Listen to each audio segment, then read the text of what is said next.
This channel does not promote any violent, harmful, or illegal activities. All content provided by this channel is meant for an educational purpose only. নমস্কার, দেখছেন TV 9 Bangla. আপনাদের সঙ্গে রয়েছে আমি শুভজিৎ মিত্র এবং এই মুহূর্তে আমার সঙ্গে রয়েছেন বাংলাদেশের বিশিষ্ট সঙ্গীত শিল্পী এবং রাজনৈতিক বিশ্লেষক লিজা কালাম। লিজা, প্রথমবার টিভি 9 বাংলায় স্বাগত। লিজা, ধন্যবাদ। কেমন আছেন এই প্রশ্নটা করব না।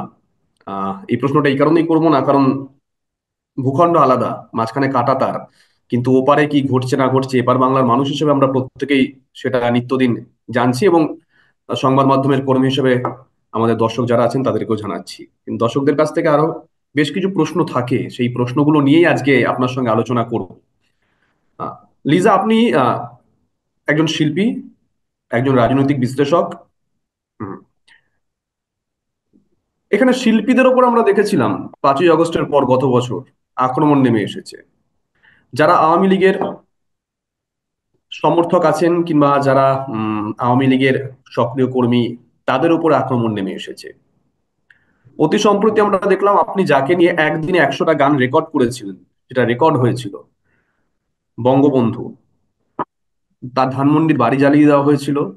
সম্প্রতি বেশ কয়েকটা কারেন্সি থেকে, বাংলাদেশের নোট থেকে তার ছবি তুলে দেওয়া হয়েছে, এবং নতুন যে অধ্যাদেশ জারি হয়েছে তা দেখে অনেকেই বলছেন বঙ্গবন্ধু এবং তার সহযোগীদের মুক্তিযোদ্ধার যে সম্মান মানুষ দিয়েছিল সেটাও কেড়ে নেওয়ার চেষ্টা করছে ইউনূস সরকার। 3টি ইনসিডেন্ট শুরু করছি আপনাকে দিয়ে, একটু যদি ব্যাখ্যা করেন। জি দাদা, আদাব। আপনাদের ভারতীয়দের আমার পক্ষ থেকে শুভকামনা।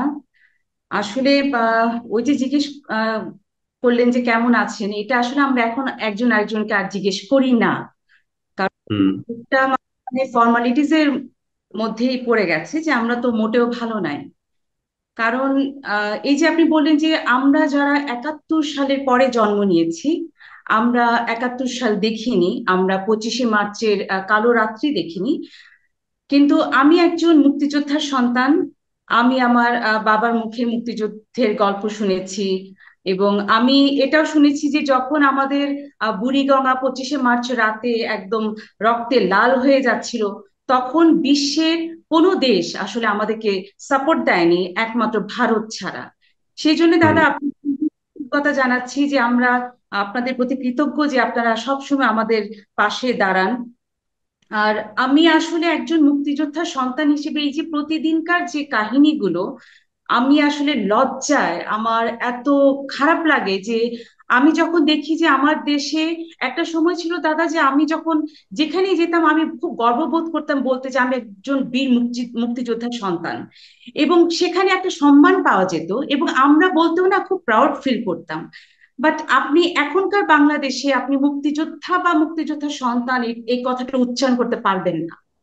আমি সেদিনও গত 26শে মার্চ স্মৃতিসৌধে আপনি একটি ঘটনা দেখবেন যে একটা ছেলেকে হুম। জয় বাংলা বলার অপরাধে ওকে ধরে ধরে মব করা হচ্ছে। ও বারবার বলছে আমি মুক্তিযোদ্ধার সন্তান না, বিশ্বাস করে আমি মুক্তিযোদ্ধার সন্তান না। মানে এই দৃশ্যটা আমাদেরকে হুম। মানে কোথায় আঘাত করে দাদা, আমি এটা আসলে বোঝাতে পারছি না। এই যে আপনি লিস্ট বলেন আমার যে মনে পড়ে আমরা যাচ্ছে 5ই আগস্টের পরে আমি তখন স্টুডিওতে, আমাদের সহকর্মী মালদার যিনি রিপোর্টার, বর্ডারের এপার থেকে ও ওর ক্যামেরাম্যান ক্যামেরা ধরে আছে, আমরা লাইভে দেখছি ওপারে, মানে আপনাদের ভূখণ্ডে বঙ্গবন্ধুর মূর্তিটা ভাঙা হচ্ছে। 5ই আগস্টের পরের ঘটনা, মানে এটা আমরা দেখছি লাইভে, এপার বাংলার মানুষ দেখে আমাদেরই খারাপ লাগছে। আপনি কলকাতায় এসেছেন কিনা আমি জানি না, যদি কোনোদিন কলকাতায় আসেন তাহলে এসে দেখবেন শিয়ালদা স্টেশনের বাইরে আপনাদের জাতির জনক বঙ্গবন্ধু, আমাদের জাতির জনক মহাত্মা গান্ধী, দুজনের মূর্তি রাখা আছে। জি, আমরা সে দাদা সেটাই বলছিলাম যে আমরা যারা 5ই আগস্টে আসলে আমরা একটা 25শে মার্চ আমরা যারা দেখিনি, 5ই আগস্ট আসলে আমাদের কাছে কালো রাত্রি। সেই ঠিক। মুহূর্তটা আসলে মানে যেভাবে আপনার যারা মুক্তিযুদ্ধের সপক্ষে শক্তি, বিশেষ করে বঙ্গবন্ধুকে যারা ভালোবাসে তাদের উপরে, বা আওয়ামী লীগ যে একটা সংগঠন বা আওয়ামী লীগের মতো একটি বড় দল যার নেতৃত্বে বাংলাদেশে মুক্তিযুদ্ধ হয়েছে, সেই দলটির মানুষের উপরে যে কি পরিমাণ একটা 25শে মার্চে কালো রাত্রি নেমে আসছে।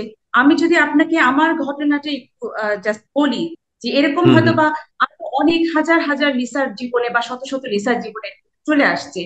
আমার 5 তারিখের পরে দাদা আমি বঙ্গবন্ধুকে নিয়ে 100 গান গেয়েছি, যেটা আপনি বললেন, এটা আমার সবচেয়ে গর্বের একটি বিষয়। এবং আমি আহ 5 তারিখের পরে আসলে আমাকে তারা পুড়িয়ে মেরে ফেলতে চেয়েছিল, আমার 2 সন্তান সহ।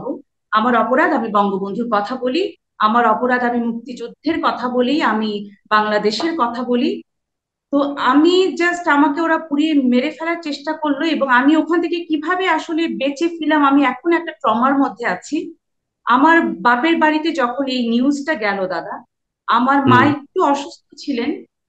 আমার মা আসলে এই খবরটা নিতে পারেননি যে তার মেয়েকে পুড়িয়ে মেরে ফেলছে, এরকম একটা নিউজ তার কাছে গেছে। আমার মা মারা যান 5 অগস্টে। এবং আমি দাদা আজকে প্রায় 10 মাস আমার মাকে কোথায় কবর দেয়া হয়েছে আমি আসলে জানি না। আমি আমার মায়ের কবর দিই। আমি এখন, আমার অপরাধ, আমি মুক্তিযোদ্ধার সন্তান, আমার অপরাধ, আমি বঙ্গবন্ধু গান গাই, আমার অপরাধ, আমি 71-এর কথা। এই যে একটি দেশ, একটি পতাকা হুম বা একটি জাতির স্বপ্নটা বুকে ধারণ করে বঙ্গবন্ধু যে স্বাধিকার আন্দোলনে ডাক দিয়েছিলেন, 66-তে যে 6 দফা, যে পশ্চিম পাকিস্তানকে অত্যাচারের মুখে তিনি যে চিৎকার করে বলেছিলেন যে তুমি কে, আমি কে, বাঙালি বাঙালি, এই যে একটা ঠিক সাহস, তার নেতৃত্বে আমার বাবা চাচার যে যুদ্ধ করে একটা স্বাধীন, বঙ্গবন্ধুর জন্যই তো আমরা, দেখেন, বাংলাদেশটা পৃথিবীর মানচিত্রে কিন্তু তার জন্যই আমরা পেয়েছি। হুম এবং সেই মানুষটাকে 5 তারিখের পরে কি পরিমাণ অসম্মান বাংলাদেশে করা হয়েছে আসলে। এবং আপনি খুব অবাক হবেন যে এখন আমরা নিজেরা বেঁচে থাকতে দেখি যে মুক্তিযোদ্ধাদের গলায় জুতোর মালা, হুম আর তাদের গলায় ফুলের মালা দেখি, যারা তখন 71-এ মানবাধিকার মানে লঙ্ঘন করেছিল, যারা 2 লক্ষ মা বোনের ইজ্জত হানি করেছিল, যারা পশ্চিম পাকিস্তানিদের সহযোগী ছিল, যারা আমাদের মুক্তিযোদ্ধাদের দেখিয়ে দেখিয়ে মেরে ফেলেছিল, তাদেরকে এখন হুম ফুলের মালা দেয়া হয়। ওয়ারাজ এখন আমাদের বাবা চাচাদের গলায় আমরা জুতোর মালা দেখি। এটা আসলে আমাদের কাছে একটা মৃত্যুর সামিল। আমার খালি মনে হয় যে একটা বাংলাদেশের একটা জনসংখ্যার 50%-এর উপরে বাংলাদেশ আওয়ামী লীগ। আপনার ধরেন যে একটা বড় সংগঠন দীর্ঘদিন হুম, যদি ক্ষমতায় থাকে দাদা, সবাই তো অন্যায় করেনি। এই যে বলেন যে ঠিক জনসংখ্যার যদি 50% যদি একটা দেশে থাকে, আমরা কি সবাই অন্যায় করেছি? মানে মুক্তিযুদ্ধের সপক্ষে থাকে কি অন্যায়? 71-এর কথা বলা কি অন্যায়? বঙ্গবন্ধু আমাদের জাতির পিতা, তাকে ভালোবাসি কি অন্যায়? এই যে বলে যে, এই যে আজকে যে আমরা দেখলাম যে মাঝরাতে যে বঙ্গবন্ধু সহ যে আমাদের 4 নেতা ছিলেন, তাদেরকে তারা মুক্তিযুদ্ধ মানে মুক্তিযোদ্ধা থেকে তারা বাতিল করে দিল। হুম এবং আজকে সকালবেলা আবার কি দেখলাম যে তারা নাকি মুক্তিযুদ্ধের সহযোগী হিসেবে তারা ডিক্লেয়ার। বঙ্গবন্ধুর নেতৃত্বে, বঙ্গবন্ধুর ডাকে যে যুদ্ধটা হলো, মানে আমি হুম যদি আমার বাবাকেই অস্বীকার করি, তাহলে আমি কে? এটা আসলে বোঝান, মানে আমার মনে হয় বঙ্গবন্ধু বোঝা। সেই সেই যুদ্ধের ডাক, লিজা, মানে আমরা এপার বাংলায় যারা বড় হয়েছি, আমরা প্রত্যেকে এখনো আজকের দিনে ইউটিউব চালিয়ে শুনি ওটা মাঝে মধ্যে, তার সেই আগুন ঝরানো বক্তব্য। আহ, সেটা অনেকের কাছেই পাথেয়, লড়াইয়ের পাথেয়। মানে অনেক সময় তো হয় আমরা নেতাজি সুভাষচন্দ্র বসু, গান্ধীজি, বা বিভিন্ন আমাদের মনীষী যারা আছেন তাদের পাশাপাশি যারা ভিন ভূখণ্ডে থাকেন, ভিন দেশে থাকেন, তাদেরকেও আমরা তো অনেক সময় দেখি, ফলো করার চেষ্টা করি, তাদের আদর্শ, তাদের নীতি, তাদের বক্তব্যটাকে শুনি। সেই রকমই একজন বঙ্গবন্ধু। বঙ্গবন্ধু, মুক্তিযোদ্ধা, লিজা, এই নামগুলো তো কোনো রাজনৈতিক দল দেয়নি। এই নামগুলো দিয়েছিল আম জনতা, সাধারণ মানুষ। আজকে এর নাম নিশান মেটানোর চেষ্টা করছে এমন একটা সরকার, যে সরকার মানুষের ম্যান্ডেট এখনো পায়নি। এরা সাহসটা কোথা থেকে পাচ্ছে? দেখেন দাদা, আমাদের মাননীয় প্রধানমন্ত্রী কিন্তু গত, মানে উনি যখন আপনাদের দেশে চলে যান, তাকে তো প্রায় 21 বার মেরে ফেলার প্ল্যান হচ্ছিল, মানে করেছিল। তাকে সেদিন সে জাস্ট তার জানটা বেঁচে যায়। এবং তা তিনি কিন্তু মার্চে কিন্তু বলেছিলেন, 24 সালের মার্চে কিন্তু বলেছিলেন অনেক কথা, যে আমি যদি, এই যে আপনারা শুনছেন যে ডিপ স্টেট আমেরিকা, যে তারা আমাদের এখানে একটা ডিপ স্টেট, একটা ষড়যন্ত্র চলছে, তিনি কিন্তু আমাদেরকে অ্যালার্ট করেছিলেন এবং আমাদেরকে কিন্তু বারবার বলেছিলেন যে আমি যদি তাদের সাদা চামড়াদের কথায় রাজি হই, তাহলে আমাকে ক্ষমতা থেকে কেউ নামাতে পারবে না। আমি ইজি ক্ষমতায় থেকে যেতে পারবো। কিন্তু 1971 সালে 23শে মার্চ বঙ্গবন্ধুর কাছেও কিন্তু আমেরিকা আমাদের সেন্ট মার্টিনটা চেয়েছিল। হুম হুম আপনি একটু ইতিহাস ঘাটলে দেখবেন যে সেই দিনও কিন্তু বঙ্গবন্ধু বলেছিলেন যে আমি বাংলাদেশের 1 ইঞ্চি মাটি আমি আপনাদেরকে দেব না। এবং সেইভাবে কিন্তু তার কন্যাও আমাদেরকে গত মার্চে কিন্তু বলেছিলেন যে আমি যদি রাজি হতাম তাহলে আমার ক্ষমতা থেকে আমাকে যেতে হবে না, আমি স্মুথলি থেকে যেতে পারবো। বাট দেখেন, জননেত্রী শেখ হাসিনা কিন্তু মানে রক্ত চাননি। তিনি কিন্তু ক্ষমতা ছেড়েছেন বা তিনি চলে গেছেন, কিন্তু বাংলাদেশের 1 ইঞ্চি মাটিও কিন্তু তাদেরকে দিয়ে যাননি। যার খেসারত কিন্তু তাকে এখন দিতে হচ্ছে। তিনি এখন দেশে নাই, এবং তিনি দেশ থেকে যাওয়ার পরে তার যারা আমরা সমর্থক আছি তাদের উপর হুম দিয়ে জাস্ট একটা কিয়ামত বয়ে যাচ্ছে। মানে আপনি দেখবেন যে বাংলাদেশের অবস্থা এখন এতটাই মানে ভয়াবহ যে আমাদের গার্মেন্টস সেক্টরটা মোটামুটি ধ্বংসের পথে, আমাদের ব্যবসা বাণিজ্য নাই, আমাদের বাচ্চারা স্কুলে কলেজে ঠিক মতো পড়াশোনা করছে না। একটা দিন সার্বভৌমত্ব, ছিল, বাংলাদেশের সার্বভৌমত্ব, সেটাও তো বোধহয় আর মোহাম্মদ ইউনূস বিকিয়ে দিতে চলেছেন, মোটামুটি আমরা যে রাইট, খবরগুলো পাই। সেটাই সেটাই বলছিলাম দাদা। আমার কথা হলো যে দেখেন, বাংলাদেশটা তো শুধু আওয়ামী লীগের না। আমি কিন্তু হুম বরাবরই একটা কথা বলছি যে আমাদের দেশে কিন্তু এখনো কিন্তু 90% উপরে মুক্তিযুদ্ধের সপক্ষে শক্তি আছে। হুম বাংলাদেশ আওয়ামী লীগ যদি 50% উপরে থাকে, বাকি তো কিছু তারা নিজেরা বলে যে তারা মুক্তিযুদ্ধের সপক্ষে শক্তি। কিন্তু মানে আমি খুব অবাক মানে আমাকে খুব অবাক করে যে যখন আমার দেশে সার্বভৌমত্ব নষ্ট হয়ে যাচ্ছে, ভেস্তে যাচ্ছে, তখন একটা পক্ষ চুপ করে আছে, কোনো কথা বলছে না। তাদের সামনে যখন ইনকিলাব জিন্দাবাদ বলা হয় তখনও তারা কোনো কথা বলছে না, যেটা আমাকে কষ্ট দিচ্ছে। যে তারা তো দাবি করে যে তারা মুক্তিযুদ্ধের সপক্ষে শক্তি। তাহলে কি আমি ধরে নিব যে বাংলাদেশের 71 রক্ষা করার দায়িত্ব একমাত্র আওয়ামী লীগের? বাংলাদেশের মুক্তিযুদ্ধ বা মুক্তিযোদ্ধারা একমাত্র নিরাপদ জননেত্রী শেখ হাসিনার হাতে? বাংলাদেশটা নিরাপদ শেখ হাসিনার হাতে? তাহলে এখন হচ্ছেটা কি বলেন? এখন যে হুম মুক্তিযোদ্ধাদের অপমান করা হচ্ছে, আমার বাংলাদেশের সার্বভৌমত্ব ধ্বংসের পথে, আমার দেশটাই তখন পূর্ব পাকিস্তান করার একটা এজেন্ডা তারা নিয়ে আসছে। আপনি বলেন যে এখন আপনি মানে বাংলাদেশের নামটা জাস্ট এখন মনে হয় যে পরিবর্তনের বাকি আছে। আমার পতাকা দিয়ে দাদা অঝরে রক্ত ঝরছে। আমার মানচিত্রে আজকে শকুনের থাবা পড়েছে। আমার 7 জন বীর শ্রেষ্ঠর মুরাল তারা ভেঙে ফেলছে। শহীদ মিনার লাথি মেরে ভেঙে ফেলছে। হুম মুক্তিযুদ্ধ জাদুঘর পুড়িয়ে ফেলছে। যে 32 নম্বর বাড়িটির কথা আপনি বললেন, যে এই বাড়িটি থেকে কিন্তু বাংলাদেশ স্বাধীন করার স্বপ্ন হুম বপন করা হুম হয়েছিল। এই 32 নম্বরটাকে প্রথমে তারা পুড়িয়ে ফেললো, তারপরে মনে হয় তাদের আত্মা শান্তি হলো না, তারপরে তারা একদম গুড়িয়ে ফেললো। এখন একটা ইটও পাওয়া যাবে কিনা সন্দেহ হচ্ছে। এই যে তাদের যে 71-এর পরাজয়ের যে তাদের যে গ্লানিটা, আমার মনে হয় যে হুম 50 বা 52 বছর পরে এসে তারা মনে হয় 71-এর পরাজয়ের সেই প্রতিশোধটা নিচ্ছে দাদা, আমার সেটা মনে হয়। কিন্তু এতটুকু আমি আপনাকে বলতে পারি, আমরা যারা মুক্তিযুদ্ধের সন্তানরা বেঁচে আছি, বা আমাদের যারা মুক্তিযোদ্ধা বাবা চাচারা বেঁচে আছেন, আমরা দাদা জান দেবো, তারপর দেশ দেবো। লিসা, যারা এই মুহূর্তে সরকার চালাচ্ছে, কেয়ারটেকার গভর্নমেন্ট, মানুষের ম্যান্ডেট জনমত তারা এখনো পাননি, তারা জনমত পেতে চাইছেন না। এই কারণেই মনে হয় তারা নির্বাচনটা বারংবার পিছিয়ে দিচ্ছেন।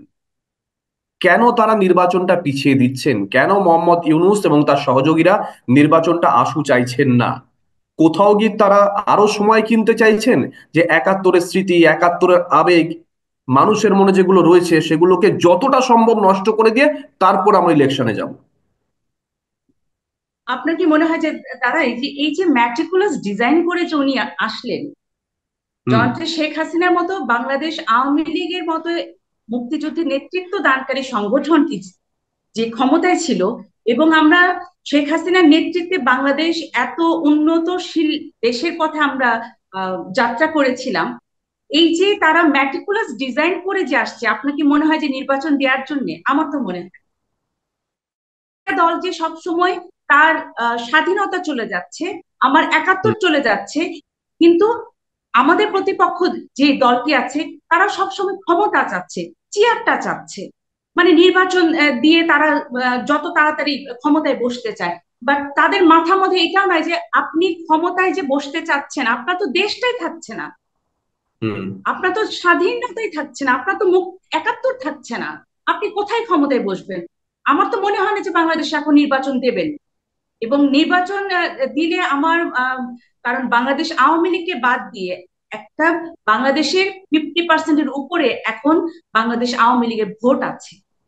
45% একদম রিজার্ভ ফোর্স, যারা ভোটার, আপনি তাদেরকে মাইনাস করে দিয়ে যদি কোনো নির্বাচন দেন, সেই নির্বাচনটা কি আপনার সারা বিশ্বে কি কোনো গ্রহণযোগ্যতা পাবে বলে আপনার মনে হয়?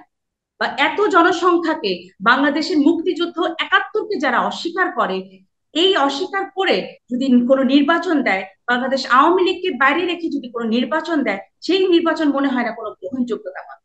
আর দাদা, আমি মনে করি ইতিহাস একটা আগুনের মতো, যেখানে ছুলে হাতটা পুড়ে যায়। এই যে আজকে তারা ইতিহাসে, আমাদের ইতিহাসে যে থাবা দিয়েছে, আমার মনে হয় যে 71-এ যে তাদের পরাজয়টা হয়েছে, এবারে পরাজয়টা তাদের আরো ন্যাক্কারজনক, ন্যাক্কারজনক হবে। কারণ মানুষ 5 তারিখে যে জুলাই, তারা যে বলে যে এটা ক্ষমতা দখলের একটা লড়াই, কিছু মানুষ, কিছু সিভিলিয়ানদের কিন্তু তারা ভুল বুঝিয়েছিল। এবং যাদেরকে তারা ভুল বুঝিয়েছিল দাদা, আপনি বিশ্বাস করেন এখন বাংলাদেশের প্রতিটি মানুষ কিন্তু বুঝতে পারছে যে তারা ওয়ান কাইন্ড অফ প্রতারিত, তাদেরকে জাস্ট একটা বোকা বানানো হয়েছে। এই যে একটা কোটা না মেধা, মেধা না কোটা, এটা একটা জাস্ট বাহানা ছিল। জয়ন্ত শেখ হাসিনাকে যদি নামাতে না পারতো, তাহলে এই যে পূর্ব পাকিস্তান করার যে একটা এজেন্ডা, রিসেট বাটন চাপ দিলে একদম ইতিহাস চেঞ্জ হয়ে যাবে, এটা তারা করতে পারতো না। কিন্তু আমি বিশ্বাস করি এখনো যদি আপনি বাংলাদেশের মেহনতি মানুষ, বাংলাদেশের খেটে খাওয়া মানুষের সাথে কথা বলেন, আপনি তাদের জাস্ট এই জায়গায় যদি স্ট্যাটিস্কোপ রাখেন, আমার মনে হয় প্রত্যেকটি মানুষ বলবে যে আমরা আগেই ভালো ছিলাম এবং আমরা যে প্রতারিত হয়েছি এটা তারা বুঝতে পারছে। এবং তাদের এখনো প্রচুর ফোন পায় বা মানে যারাই আছে সবাই খালি বলছে যে ওনাকে ব্যাক করে, শেখ হাসিনাকে ফিরিয়ে দাও। আপনি নিশ্চয় আমার কথা বিশ্বাস করতে হবে না, সামাজিক যোগাযোগ মাধ্যমে নিউজ ফিড গুলো আপনি একটু দেখবেন, ওখানে আপনি টের পাবেন যে এখন শত শত মানুষ, লাখ লাখ মানুষ খালি বলে যে শেখ হাসিনাকে ফিরিয়ে দাও, কারণ আমরা তার হাতে নিরাপদ ছিলাম। বাংলাদেশ আওয়ামী লীগের হাতে বাংলাদেশটা নিরাপদ, বাংলাদেশের মুক্তিযুদ্ধ নিরাপদ, 71 নিরাপদ, মুক্তিযোদ্ধারা নিরাপদ। আর এটা লিজা, বলতে আপনি আমি বাধ্য সোশ্যাল হলাম মিডিয়ার কথা দাদা। বলছিলেন। জি, বলুন বলুন। হ্যাঁ বলুন। আমি এটা বলতে কেন বাধ্য হলাম যে আমি গত 10 মাস ধরে যেটা দেখছি যে আমাদের প্রতিপক্ষ একটা দলের সামনে যখন ইনকিলাব জিন্দাবাদ বলা হয়, যখন মুক্তিযোদ্ধার গলায় জুতার মালা দেওয়া হচ্ছে, আমার মুক্তিযুদ্ধ জাদুঘর পুড়িয়ে ফেলা হচ্ছে, তখন তারা কোনো কথা বলছে না, তখন তারা কোনো কথা বলছে না। তাহলে তো আমি এখন ধরেই নিচ্ছি যে বাংলাদেশের মুক্তিযুদ্ধ একমাত্র বাংলাদেশ আওয়ামী লীগ ধারণ করে, আমাদের বাংলাদেশের রক্ষার দায়িত্ব শুধুমাত্র আওয়ামী লীগের। যারা আজকে আওয়ামী লীগকে নিষিদ্ধ করলো, তারা কি কোথাও গিয়ে আহ, বাংলাদেশের রাজনৈতিক দল যারা আছে, রাজনৈতিক লড়াই আওয়ামী লীগের সঙ্গে যারা করতো, ধরুন এক্সাম্পল দিচ্ছি আমি বিএনপি, তাদেরকেও কি বার্তা দেওয়া হলো যে দেখো, আমরা আওয়ামী লীগকে নিষিদ্ধ করলাম, আগামী দিনে ছলে বলে কৌশলে আমরা তোমাদেরকেও নিষিদ্ধ করতে পারি? আমি আমি তাদের এখন কাছেও কি বুঝতে এটা একটা পারছি। থ্রেট? হ্যাঁ হ্যাঁ, হুম আমি এখন আপনার প্রশ্নটা বুঝতে পারছি। হ্যাঁ, এটা কিন্তু আপনি বুঝতে পারছেন, কিন্তু এটা কিন্তু হুম বিএনপি বুঝতে পারছেন। আমাদের আফসোসটা হলো এটাই যে বিএনপি হুম এতদিনের রাজনীতি করেও তারা কেন বুঝতে পারছে না যে দাদা, আমি একটা বাংলা ভাষায় কথা বলি যে আমাদের বাংলাদেশে একটা কথা আছে, জিরে মেরে মানে মানে বউকে বোঝানো হয়। হুম মানে হুম এই আমার মনে হচ্ছে এইটাই যে বাংলাদেশ আওয়ামী এই লীগের জিপিটে কার্যক্রমকে বসত। তারা, হ্যাঁ, মানে আওয়ামী লীগের কার্যক্রম যে তারা নিষিদ্ধ করলো, এবং আপনি দেখেন যে এটা ওয়ান কাইন্ড অফ বিএনপিকে বোঝানো হলো যে আওয়ামী লীগের মতো একটি শক্তিশালী যেই হুম দলটি না থাকলে বাংলাদেশ হতো না, তাদের কার্যক্রম যদি আমরা নিষিদ্ধ করতে পারি তো তোমরা আমাদের কাছে চুনাপুট। ঠিক। এটা অবশ্যই একটি বার্তা, বিএনপির জন্য অবশ্যই একটি বার্তা। কিন্তু আমার মনে হয় দাদা যে বিএনপি ভুল করছে, কারণ বিএনপির হুম আগে ওই যে বললাম যে তারা সবসময় এখন মানে তাড়াতাড়ি নির্বাচন দিয়ে ক্ষমতার চেয়ারে বসতে চাচ্ছে। কিন্তু হুম আমার কথা হলো যে আপনার দেশের স্বাধীনতা তো এখন হুমকির মুখে, আপনার দেশটা তো এখন হুমকির মুখে, আপনি আর হুম দেশটাকে রক্ষা করেন, তারপর আপনি ক্ষমতায় বসবেন। আগে আপনার দেশের সার্বভৌমত্ব তো চলে যাচ্ছে, আপনি আপনার হুম দেশটার স্বাধীনতাকে রক্ষা করেন, আপনার 71টাকে রক্ষা করেন। কারণ বিএনপি যিনি প্রতিষ্ঠাতা ছিলেন, বিএনপি তো দাবি করেন যে উনিও একজন মুক্তিযোদ্ধা, আমরা তো অস্বীকার হুম করছি না। আমরা হুম মানে সম্মানিত ব্যক্তিকে আমরা অবশ্যই সম্মান দিতে জানি, বাংলাদেশ আওয়ামী লীগ সবাইকেই সম্মান দেয়, আমরা সব মুক্তিযোদ্ধাতেই রেসপেক্ট করি, কিন্তু তারা কি করছে, তারা আসলে তাকিয়ে তাকিয়ে দেখছে।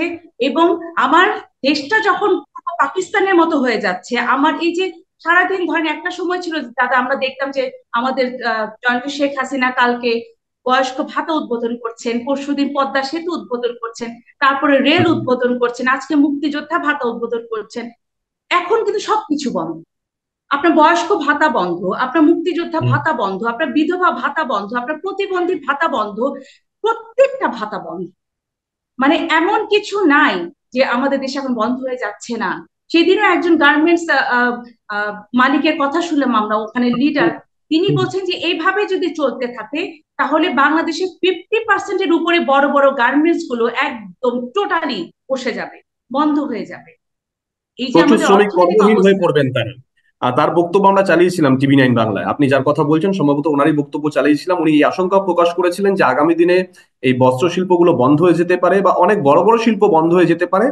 প্রচুর গরিব মানুষ যারা ওখানে করে খাচ্ছে তারা কর্মহীন হয়ে রাস্তায় নেমে আসতে পারে। আহ, একটি ইন্টারন্যাশনাল সংবাদ মাধ্যম, আমি দেখছিলাম তাদের একটি প্রতিবেদন, তারা বাংলাদেশে গিয়ে প্রতিবেদনটা করেছে কোনো একটা বাজারে। সেখানে আমরা দেখলাম যে, আমি একেবারে সাধারণ মানুষের কথা বলছি, বাংলাদেশের মানুষও যেন রিলেট করতে পারে।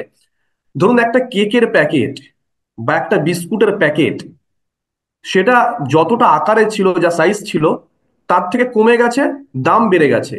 একজন গরিব মানুষ বলছেন, বলে সারাদিনে আমার একটা কেক খেলে হয়তো পেট ভরতো, সেখানে আমাকে 3টে কেক খেতে হচ্ছে 3 গুণ দাম দিয়ে। জয়ন্তী শেখ হাসিনা যাওয়ার সময় যে আমাদের জিডিপি ছিল 6 এর উপরে, হুম। রাইট নাও জিডিপি মনে হয় 3 এর নিচে চলে গেছে। আমরা কি মনে হচ্ছে যে মাইক্রো ক্রেডিটের যুগে চলে যাচ্ছি আজকে থেকে 2000 সালে? যে আমরা যে আমাদের একটা কিন্তু 10%-এর মতো একটা গরিব একটা জনসংখ্যা আছে, যে যারা মাইক্রো ক্রেডিটে, যারা লোন নিয়ে যারা সংসার হুম। চালায়, তখন তাদেরকে ধরেন ওই যে গরু ছাগল বউ বাচ্চা সবকিছু বন্ধক দিয়ে কিন্তু তাদেরকে সংসারটা চালাতে মানে চালাতে হতো। আমরা মনে হয় যে দাদা আস্তে আস্তে আমরা ওই যে আমাদের দেশটা 50 বছর পিছিয়ে যাচ্ছে, আমরা মনে হয় মাইক্রো ক্রেডিটের যুগে চলে যাচ্ছি, সেই সুদের আমলে চলে যাচ্ছি, যে ওই দশ হুম। হাজার 20,000 টাকা সুদ নিয়ে আমরা মনে হয় দেশটাকে চালাবো। মানে একটা সুন্দর দেশ, একটা উন্নয়নশীল দেশ, একটা স্বপ্নের মতো বাংলাদেশটাকে আপনি জাস্ট গত 10 মাস আগে আমার মনে হয় যে একটা ম্যাসাকার করে দিল, যে আমরা 50 বছর পিছিয়ে গেলাম। আমার মনে হয় না দাদা যে আগামী যখনই নির্বাচন হবে বা নির্বাচনে যে সরকারই আসুক হুম। না কেন, কোন সরকার এই দেশটাকে আর কত দূর এগিয়ে নিয়ে যেতে পারবে আমি খুব সন্দিহান। এটা লিসা, নিয়ে আমি আপনিও খুব বললেন যে কথা, যে 6 ছিল, এখন জিডিপি 3-এর নিচে। আমরা যে ডেটা কালেক্ট করেছি তাতে জিডিপি লাস্ট 10 বছরের মধ্যে সর্বনিম্ন, কর্মসংস্থান শেষ 10 বছরের মধ্যে সর্বনিম্ন। মানে এটা বাংলাদেশের এই যে রাজনৈতিক, সামাজিক এবং আর্থিক যে অবস্থা এখন, এর জন্য যদি আপনাকে এক বাক্যে বলি যে দায়ীটাকে, আপনি কাকে দায়ী করবেন? আপনি আপনাকে জাস্ট একটা কথা বলি, আপনার একটা প্রশ্ন আমি মিস হুম। করে গেছি, যে আমাদের 5 তারিখে আমাদের সাংস্কৃতিক অঙ্গনের শিল্পীদের কি অবস্থা। হুম। দাদা মনে হচ্ছে যে আমরা ও, পূর্ব পাকিস্তানের আমলে আছি, আমরা এখন কথা বলতে পারছি না, কথা বললে অ্যারেস্ট হতে হচ্ছে। আমরা হুম। এখন ওই যে বলে না যে শুটিং করতে যাচ্ছে, ওখান থেকেও একটা গোষ্ঠী মানে এমন মানে দৌড় দিচ্ছে যে আমাদের যারা অভিনেত্রী আছেন তারা ঠিক মতো শুটিং করতে পারছেন না, নাটক বলেন মুভি বলেন, আমাদের কোনো এখন স্টেজ শো কম হচ্ছে। মানে শিল্পীরা এখন মনে হচ্ছে যে ভাতে মারা যাবে এই অবস্থা। কিন্তু গত 10 মাস আগে কিন্তু 1 বছর আগে আমাদের এই সিন ছিল না, আমরা কিন্তু সবকিছু মিলে ভালোই ছিলাম। এবং এক বাক্যে যদি আপনি বলতে বলেন, আমি দাদা আসলে কিছুটা দোষ আমাদেরও দেব। কারণ কিছুটা দোষ আমাদেরও কেন দেব, কারণ আমরা বাংলাদেশ আওয়ামী লীগ মুক্তিযুদ্ধে নেতৃত্ব দানকারী যে সংগঠন, বাংলাদেশ হুম। আওয়ামী লীগের আসলে অনেক কিছু দায়ভার আসলে নিতে হয়। কারণ হয়তোবা আমাদেরও কিছু ভুল ছিল, আমরাও হয়তোবা মানে কি আমরা যারা মানে সাধারণ নাগরিক আছি, আমরা হয়তো হুম। একটু হেলাফেলা করেছি যে ঠিক আছে যে আমাদের মুক্তিযুদ্ধ সপক্ষে শক্তি যেহেতু ক্ষমতায় আছে, আমাদের মুক্তিযুদ্ধটা মনে হয় মানে অক্ষুণ্ণই থাকবে, কোনো সমস্যা নেই। আমরা যে যার জায়গা থেকে আমরা মনে হয় একটু খামখেলি করেছি, যার কারণে কখন যে আমাদের স্বাধীনতাটা হুমকির মুখে চলে গেছে। আমার মনে হয় এর জন্য আপনি রাষ্ট্র যদি বলেন, সরকার হুম যদি বলেন, আমাদের বাংলাদেশ আওয়ামী লীগ যদি বলেন, আপনি যদি আমাকেও বলেন, আমি নিজেও দায়ী। আমরা সবাই যার যার জায়গা থেকে আমরা দায়ী যে আমরা এত কষ্ট করে 9 মাস যুদ্ধ করে 30 লাখ শহীদের বিনিময়ে 2 লাখ মা বোনের সম্ভ্রমহানির বিনিময়ে যে স্বাধীনতাটা আমরা পেয়েছি, আমরা 50 বছর পরে সেই স্বাধীনতাটাকে আমরা ধরে রাখতে পারিনি। এবং আমাদের হাত থেকে এখন শকুন যেভাবে নিয়ে যেতে চাচ্ছে, এই ব্যর্থতা বাংলাদেশে প্রতিটি মানুষকে আসলে নিতে হবে দাদা। আমিও এটার দায়ভার নিই, আমারও দায়ভার আসলে আমার প্রতি বর্তায় যে আমরা এতটাই হয়তোবা অনেক কিছু নিয়ে ব্যস্ত ছিলাম। আমার মুক্তিযুদ্ধ যে কখন হুমকির মুখে চলে যাচ্ছে, আমার দেশের সার্বভৌমত্ব ভেস্তে যাচ্ছে, এদিকে বোধহয় আমরা আমাদের আরেকটু খেয়াল করা উচিত ছিল। আমরা সবাই খামখেয়ালি করেছি। লিজা, আমরা আলোচনার শেষ পর্বে চলে এসেছি। একটি রাজনৈতিক দলের স্ট্র্যাটেজি কি হবে, কৌশল কি হবে, সেটা সবসময় রাজনৈতিক দলের নেতারা বা যারা কৌশল ঠিক করেন তারা প্রকাশ্যে বলেন না। পুরোটা জানতে চাইছিও না, কিন্তু এটুকু শুধু জানতে চাইব, এপার বাংলার মানুষ যারা ওপার বাংলার রাজনীতি সম্পর্কে আগ্রহী, বা ওপার বাংলার মানুষ যারা এই মুহূর্তে এই অনুষ্ঠানটা দেখছেন, আওয়ামী লীগ নিষিদ্ধ, আওয়ামী লীগের এত ভোটার, এত কর্মী, এত নেতা, আগামী নির্বাচনে তাদের ভূমিকা কি হবে যদি নির্বাচন হয়? যদি শব্দটা রাখছি। সেটাই দাদা, আমি আসলে ওই যে আপনাকে যেটা বললাম যে বাংলাদেশের 50%-এর উপরে যদি আওয়ামী লীগের জনসমর্থক থাকে বা ভোটার থাকে, আপনি আওয়ামী লীগকে মাইনাস করে আপনি কিভাবে নির্বাচনটা করবেন? এবং সেই হুম নির্বাচন যদি ধরেন হয়েও গেল কোনো ইয়েতে, ধরলাম যে আচ্ছা করলো, সেই নির্বাচনটা কখনোই গ্রহণযোগ্যতা পাবে না। আর আমার যেটা মনে হয় যে বাংলাদেশে আওয়ামী লীগ এখন নিষিদ্ধ না, আওয়ামী লীগের কার্যক্রমটা নিষিদ্ধ তারা হুম করেছে। হুম হুম হুম আপনার আওয়ামী লীগ ছাড়া কোনো নির্বাচন করবে বা এটা আওয়ামী লীগে মানে বাংলাদেশের মানুষ সেটা মেনে নেবে, আমার মনে হয় এটা এটা একদমই একদম মনে হয় না। কারণ আওয়ামী লীগ নির্বাচনে আসবে এবং আওয়ামী লীগ বঙ্গবন্ধুর নিজ হাতে গড়া দল, এবং যে হুম বঙ্গবন্ধু না আসলে আমরা বাংলাদেশটাই পেতাম না। সেই বঙ্গবন্ধুর কন্যা বাংলাদেশে আসবে না, এটা আমার একদম মনে হয় না।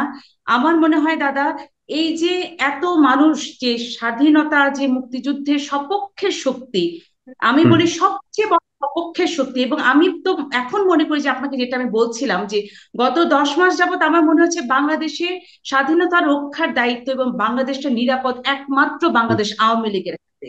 বুঝতে পেরেছি। এবং সেটা যদি হয়, তাহলে বাংলাদেশ আওয়ামী লীগ ছাড়া আমার মনে হয় না নির্বাচন হলে সেটা গ্রহণযোগ্যতা পাবে।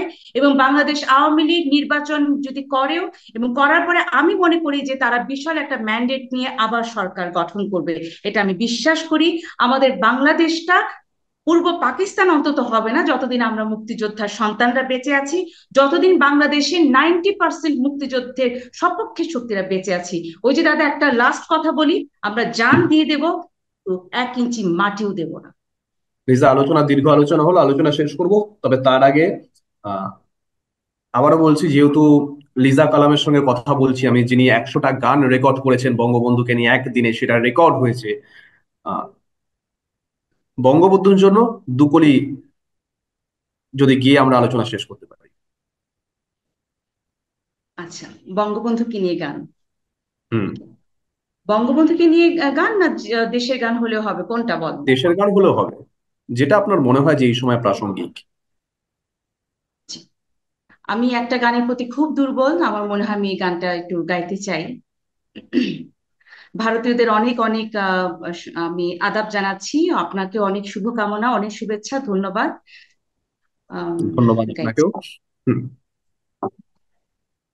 পুষ্পে পুষ্পে ভরা সাখী, কুঞ্জে কুঞ্জে গাহে পাখি, গুঞ্জরিয়া আসে অলি, পুঞ্জে পুঞ্জে ধীরে, তারা ফুলের ওপর ঘুমিয়ে পড়ে, ফুলের মধু খেয়ে।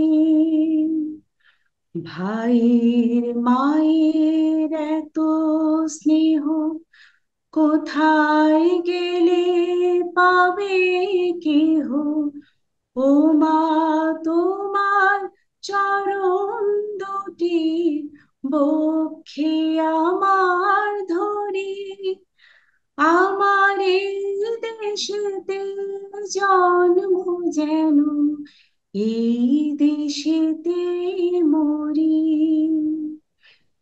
এমন দেশটি কোথাও খুঁজে পাবে না গো তুমি, সকল দেশের রানী সেজে আমার জন্মভূমি, সে যে আমার জন্মভূমি, সে যে আমার জন্মভূমি।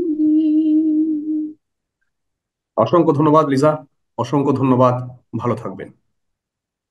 ধন্যবাদ।